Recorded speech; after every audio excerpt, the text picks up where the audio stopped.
27 milhões de casos de câncer e 35 milhões de pessoas vivendo com a doença.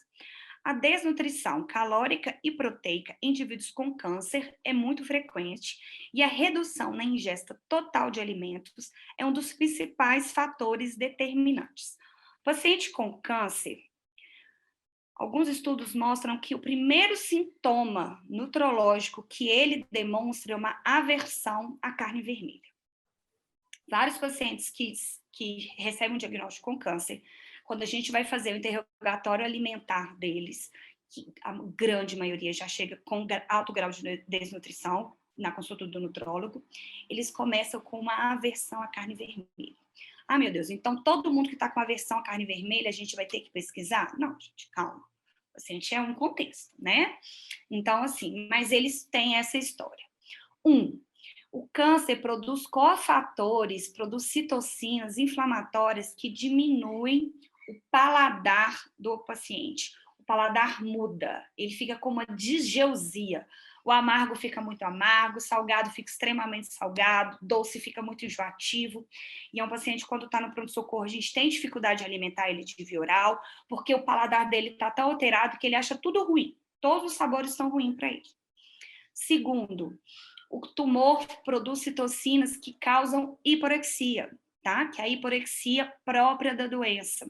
Então, além do paciente mudar o sabor dos alimentos, ele perde o paladar. Em terceiro, ele aumenta muito a necessidade calórica do meu paciente.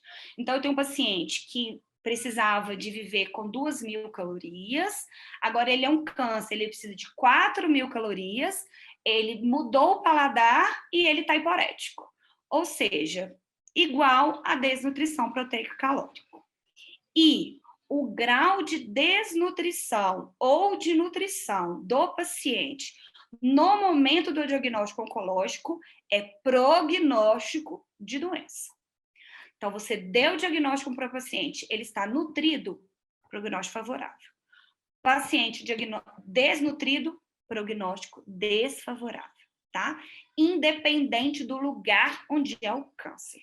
Nós sabemos que existem cânceres que a gente não vai conseguir tratar, né? Mas os cânceres que a gente consegue tratar, o nível de nutrição na admissão do paciente no diagnóstico oncológico é prognóstico definidor da evolução dessa doença, tá? Então, por isso que câncer e desnutrição andam de mãos dadas. Por isso que a imagem do paciente com câncer é aquela imagem caquética do paciente com perda de tecido gorduroso em face, perda de fâneros, unha quebradiça, né? Como que a gente diz? Pele e osso, né? Esse é o paciente de péssimo prognóstico oncológico, tá? Então, vamos lá. A terapia de nutrição integral está indicada em pacientes oncológicos adultos nos períodos pré e pós-operatórios, quando a alimentação por via oral está contraindicada ou a ingestão alimentar por via oral for. Aí a gente viu menos 70% das necessidades nutricionais nos últimos 3 dias, gente, tá? Isso vocês vão ler na aula que eu dei para vocês quando fazem a triagem nutricional do paciente. Ele vai ter falado que diminuiu. Só dele ter diminuído em 3 dias a ingesta alimentar dele, ele já está indicado a receber uma terapia nutricional. Quando a gente diz terapia nutricional, ela pode ser via oral suplementada, enteral ou parenteral, tá? Então, paciente, 3 dias sem comer, a gente já vai começar a terapia nutricional para ele. Acontece da nutrologia da bomba em paciente cirúrgico oncológico. A gente chega, o paciente está em alto grau de desnutrição, não tem condição cirúrgica nenhuma. A gente admite esse paciente, parenteral full, 2 semanas, a gente entre 7 e 10 dias já está suficiente, mas com 14 dias a gente está liberado, parenteral full, e aí a gente libera esse paciente para cirurgia.